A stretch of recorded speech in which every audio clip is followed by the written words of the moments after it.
Hello everyone, this is Mark Hoddinott. I was fortunate today to have a chat with Steven Avery about the recent filing of the petition from his lawyer Kathleen Zellner. I trust you enjoyed the discussion.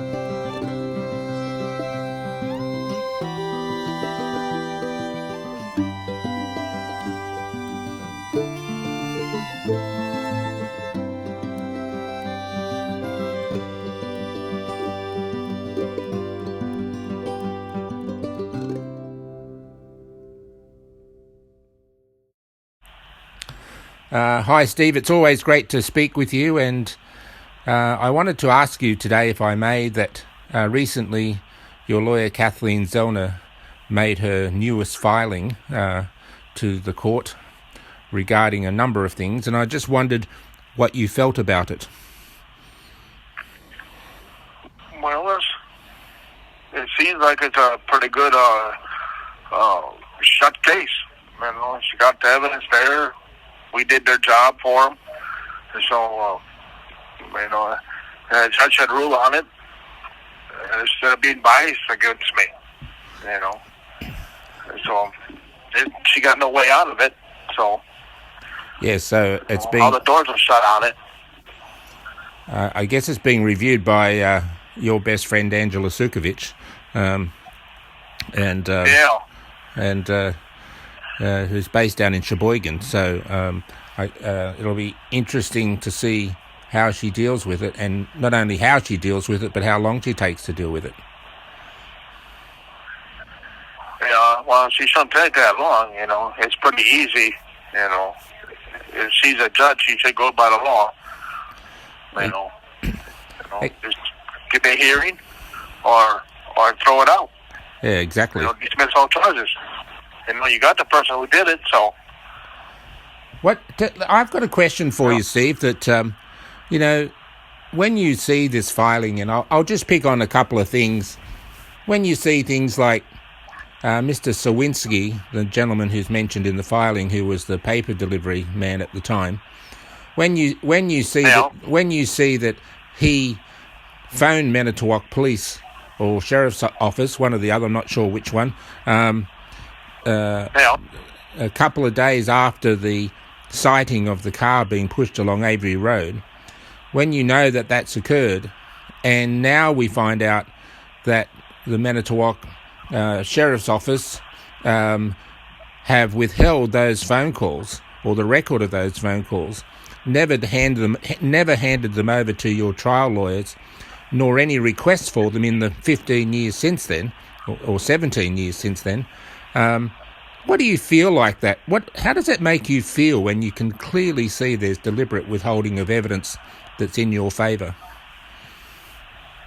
Well, anything in my favour, they're going to hold, because they're after me. And they ain't after nobody else. They don't care about justice. They don't care about who did it. They can go ahead, somebody else can go ahead and murder somebody else, where they after a person. They'd rather get an innocent person than two guilty ones. Yeah. And when they after somebody, they come in full speed ahead. They don't care what is. Yeah. That's why they got to hold all that evidence. And they still hold that evidence. Oh, yes. It's quite clear that this is just the tip of the iceberg. I mean, we know that they have a lot of evidence that points not just to your innocence, but points away from you having anything at all to do with this, and points more towards the real perpetrators of the crime. But they just think it's okay to lie and to deceive and to be evil people. They think that's okay. I mean, you're the person, and Brendan for that matter, who's suffering from all of this. How does that make you feel as a man? That the people we put in office are no good. We got to put somebody in right out of college, and let's get this thing turned around. Let the innocent go and put the guilty locked up. That's why we got justice. we got the Constitution. Exactly. I mean, the rules are there for it to be a good system, but the behaviour, at least in this instance and probably in many other cases, the behaviour that administers those rules is corrupt and pathetic.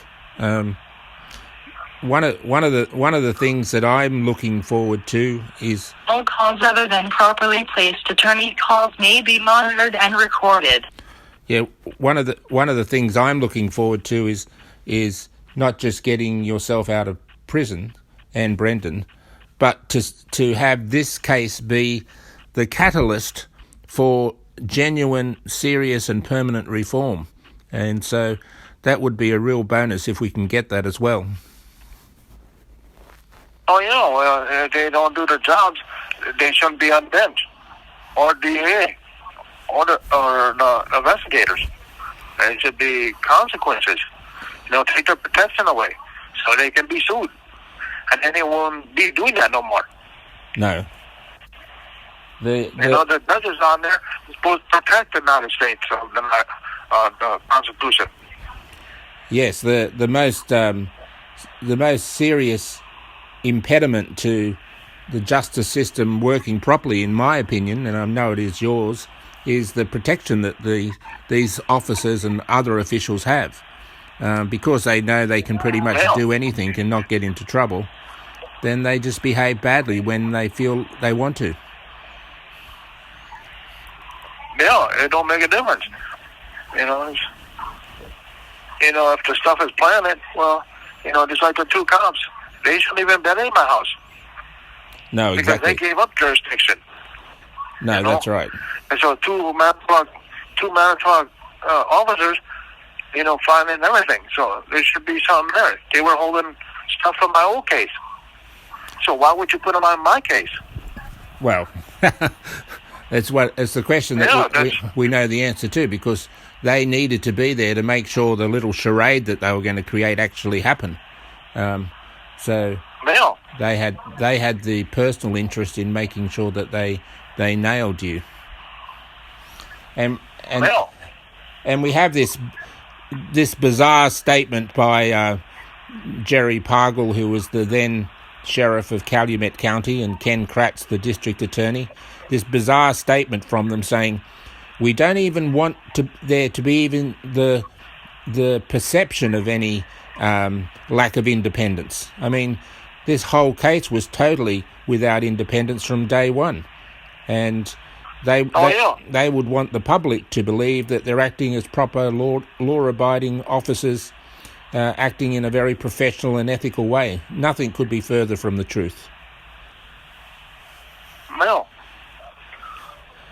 They leave on to Manitowoc County and to find everything. Nobody else found anything. No, well, of course, the Manitowoc County guys, they knew what they wanted to find, right? So if you know what you want to find, and you've where it is to find it, it's pretty easy to go looking for it. So. Whether it's the key, whether it's a car, or whether it's anything, right? The issue of independence was totally thrown out of the window. And see, the judges are supposed to realize that there's something wrong. Investigate. Yep. Because the judge can say, well, I'm gonna have this investigated. By some other people, and then they're doing their job. Correct. Here, they ain't doing their job. Everyone, whether it's in private life or public life, need to have someone who oversees their work, right? In my case, in my work, it's my clients, it's the regulators, it's the government, and if I do something wrong, I get into trouble, and quite rightly so. But we have a situation here that the people, as you say, the judges, who are supposed to be the independent set of eyes and ears, just towing the line, not doing anything. And this is really bad, not just for Steven Avery and Brendan Dassey, but for the justice system as a whole. Yeah, we need to fix it. Absolutely. Absolutely, we need to fix it. Hey, Steve, just on another subject, if I may. You've been now at Fox Lake for, I guess, maybe 2 or 3 months? 2 months now? I can't remember exactly. 2 months. Yeah, about 2 months, somewhere there. How are you settling in, and how are you finding things there? Well, it's a little bit better than Waupun. Yep. Waupun is all screwed up. So here's a little better. I was in Unit 9 when I first got here, and then I went to 3. Yes. And now they're doing floors over there. So I'm in 4 right now, and hopefully about 2 weeks we'll be back in Unit 3 again. Right. Yeah. But if the judge does her job, I'll be out, so I won't have to go back. No, that's right. We want you. Yeah. We want you outside of those walls, not inside it. So. No. Hey, I know. She does her job. I know you had a visit from your dad the other day. Was it good to see him? Yeah, it was good to see him. He looked better than I did when I seen him in Waupun. Yep. So he looks a little bit better. Yeah. Yeah. He's an active man. Yeah. He likes to keep himself busy. That's for sure. Oh yeah. He's got to keep on working. That's the only way he's gonna make it. Keep on going. Yeah, exactly. And hopefully, hopefully. I'll probably take. Well, you go ahead, Steve. I'll probably take him up to Michigan with me. Yeah. Well. No. You two are very similar in terms of the way you look at life. So it'll be great for you to be spending time with him when you're out. Yeah, that'd be good. We'd do some fishing. Yeah. Yeah. Eat some venison. Yeah, the simple things in life are the best, eh, Steve? Oh, everybody takes them for granted, and it ain't. No, you can't take anything for granted anymore. No. You got to be happy and live your life. Yep, and be fair to others. Now I got a good woman, so I'm pretty good now. Yeah. I just have to get out and get married. Right. That'll be a shindig. That'll be a shindig. That's for sure. Yeah. Yeah. Yeah, I gotta be happy. That's the main thing in life. Yeah. Hey, Steve. The clock's running down. I wanted to thank you so much for speaking with me, and we'll have another chat real soon. No, thank you for doing it. Yep. No. You take care, my friend. I'm gonna tell all my supporters. Minute remaining. Oop. Yeah, there we go. Yeah, there we go. The 1 minute bell. Yeah. Yeah. So. Yeah. You have a good day. Thanks, Steve, and we'll talk again soon, mate.